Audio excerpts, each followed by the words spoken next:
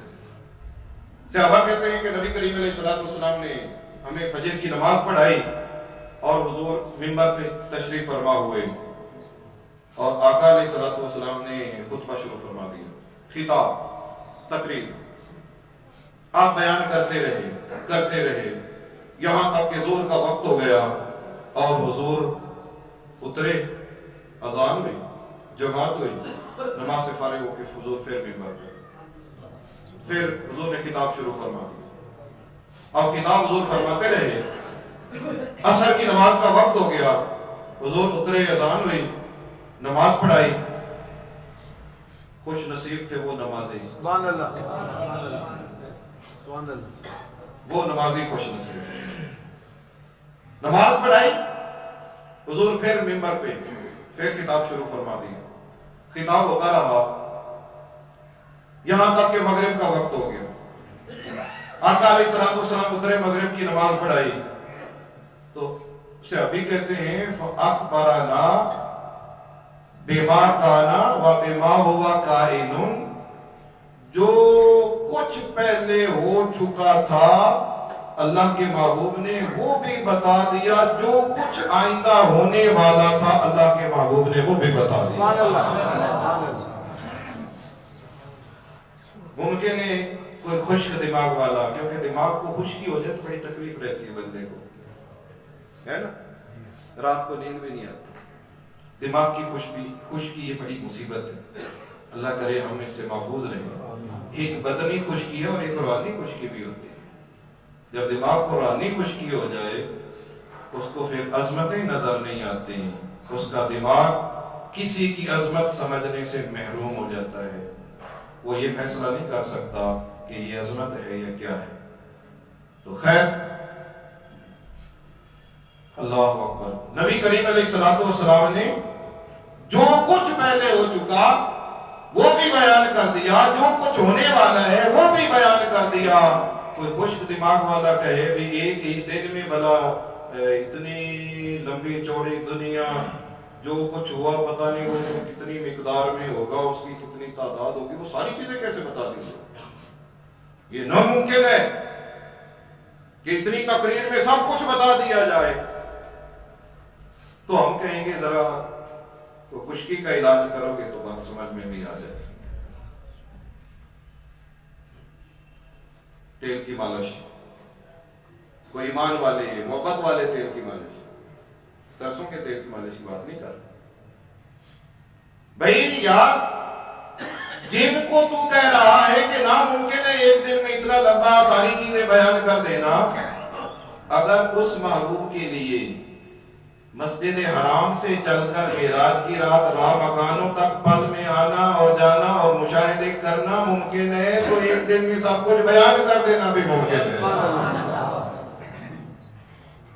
بیان کر دینا بھی ممکن ہے۔ اور ہمیں تو اس پر ہمارا ایمان ہے، جب سے ابھی کہہ رہے ہیں، حدیث بھی بخاری کی ہے کہ جو کچھ ہو چکا اللہ کے محبوب نے وہ سب کچھ بیان کر دیا، اور جو کچھ آئندہ ہونے والا ہے وہ بھی بیان فرما دیا۔